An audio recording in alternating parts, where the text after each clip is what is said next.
Auditeurs, auditrices qui nous écoutent, encore une fois de plus, nous vous saluons dans le précieux nom de notre Seigneur et Sauveur Jésus-Christ. Donc nous sommes en train d'étudier avec vous le péché. Nous avons déjà vu la définition du péché, l'origine du péché. Donc aujourd'hui, nous allons terminer avec vous, concernant le péché. Nous sommes totalement incapables d'accomplir des actions spirituellement bonnes devant Dieu.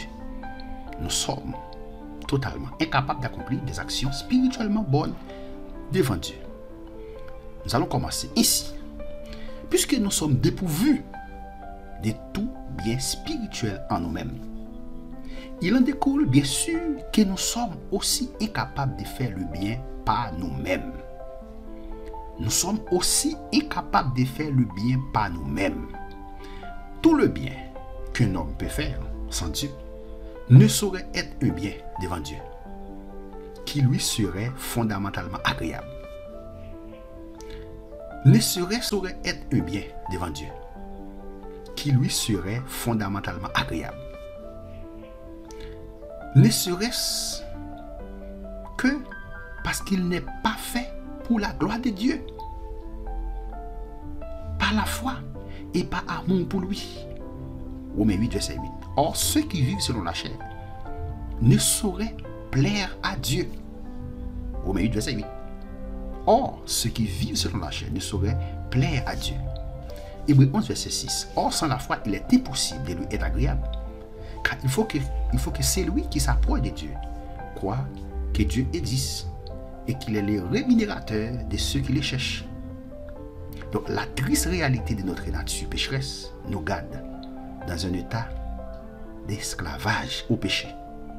Ce dernier étant notre maître et nous dominant, et par conséquent n'est pas admissible devant Dieu. L'homme livré à lui-même ne reçoit pas ce qui vient de l'Esprit de Dieu à ses yeux. C'est pure folie, et il était capable de le comprendre, car seul l'Esprit de Dieu permet d'en juger. 1 Corinthiens 2, verset 14. Seul l'Esprit de Dieu, n'est-ce pas, permet d'en juger, selon 1 Corinthiens 2, le verset 14. Nous allons continuer, parce que nous sommes en train d'étudier ici, avec vous, le péché, la définition du péché, l'origine du péché. Donc nous allons continuer. Maintenant, nous allons voir ensemble les péchés actuels. Un autre point, le péché actuel. Donc, nous avons déjà étudié, n'est-ce pas? Héritons-nous d'Adam une nature pécheresse? Héritons-nous de la culpabilité du péché? Maintenant, aujourd'hui, nous allons continuer toujours avec les péchés actuels. Et les péchés actuels. Numéro 1. Tous les hommes sont pécheurs devant Dieu. Tous les hommes en général sont pécheurs devant Dieu. La culpabilité et la corruption universelle est une doctrine très claire dans la parole de Dieu, tant dans l'Ancien Testament que dans le Nouveau Testament. Psaume 14, verset 3. Tous sont égarés, tous sont pervertis. Il n'en est aucun qui fasse le bien, pas même un seul. Psaume 143, verset 2. Car aucun vivant n'est juste devant Dieu. Alors, aucun vivant n'est juste devant toi. Psaume 143, verset 2. Et Walid, verset 46. Homme qui ne pêche. Ça, c'est vrai. Nous sommes tous coupables. Romains 3, verset 9 et 10. Quoi donc? Sommes-nous plus excellents? Nullement. Car nous avons déjà prouvé que tous, juifs et grecs, sont sous l'empire du péché. C'est là qu'il est écrit. Il n'y a point de juste, pas même un seul. Nul n'est intelligent, nul ne cherche Dieu. Tous sont égarés, tous sont pervertis. Il n'en est aucun qui fasse le bien, pas même un seul. Donc cela veut dire, nous sommes tous coupables, donc il n'y a point d'exception. Donc cette doctrine est d'autant plus facile à admettre qu'en plus d'être clairement affirmée par les Saintes Écritures, la vaste majorité des hommes, s'ils veulent bien être honnêtes, les Saintes Écritures, la vaste majorité des hommes, s'ils veulent bien être honnêtes, l'observent leur propre vie. C'était le numéro 1. Le numéro 1, n'est-ce pas? Tous les hommes sont pécheurs devant Dieu. Le numéro 2. Notre capacité limite-t-elle notre responsabilité? Pélage, un enseignant chrétien populaire ayant vécu à Rome vers 383-410 après Jésus-Christ et plus tard jusqu'en 424 après Jésus-Christ en Palestine, enseignait que Dieu tient l'homme pour responsable seulement des choses qu'il est coupable de faire. Puisque Dieu nous donne de faire le bien, et nous devons avoir la capacité de faire le bien que Dieu ordonne.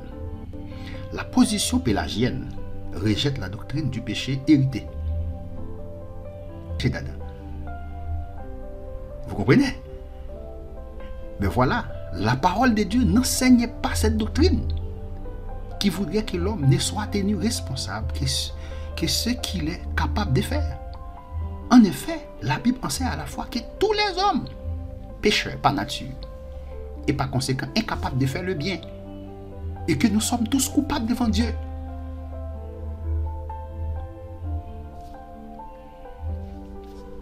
Et notre auteur apporte un argument intéressant en nous faisant observer que selon la pensée pélagienne, nous devrions conclure que ni Satan qui est incapable de faire le bien, ni les criminels en dessus ne devraient être tenus pour coupables puisqu'ils ne sont pas capables de se changer eux-mêmes pour faire le bien. Ainsi, nous en revenons à la culpabilité selon la parole de Dieu, c'est-à-dire que tout homme qui manque à la morale de Dieu est coupable devant Dieu. Matthieu 5, parole de Dieu, c'est-à-dire que tout homme qui manque à la morale de Dieu est coupable devant Dieu. Matthieu 5, verset 48. Notez, le pélagianisme s'intéresse plus fondamentalement à la question du salut et soutenait que l'homme pouvait de lui-même faire les premiers pas en direction du salut sans l'intervention de la grâce de Dieu. Donc le pélagianisme a été condamné comme une hérésie. C'est une hérésie. C'était le numéro 2. Le numéro 3, les enfants sont-ils coupables avant d'avoir péché par un acte de leur volonté? En ce qui a trait à la nature des enfants, nous ne saurions défendre une doctrine qui voudrait que les enfants nouveau-nés ou en très bas âge ne soient pas dotés d'une nature pécheresse comme la nôtre. En effet, le poids des Saintes Écritures nous amène plus coupables devant Dieu. Nous sommes tous coupables devant Dieu, tous pécheurs par nature. Tous, nous sommes tous coupables devant Dieu. Nous sommes tous pécheurs par nature. L'apôtre Paul, comme nous l'avons vu plus tôt, enseigne que nous sommes tous pécheurs par nature.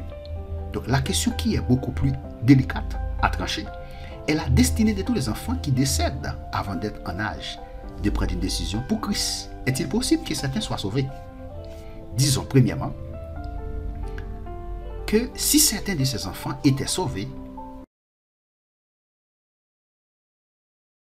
que Dieu vous garde. C'était votre serviteur Jean-François Pétion qui était en train de partager la parole de Dieu avec vous. Faites des commentaires, aimez notre page et abonnez-vous. Encore, nous avons terminé avec cette série sur le péché. Restez avec la paix de Dieu, restez avec la grâce de Dieu. Continuez à partager notre étude. Continuez à aimer notre page. Ok? Continuez à vous abonner. Merci. À la prochaine.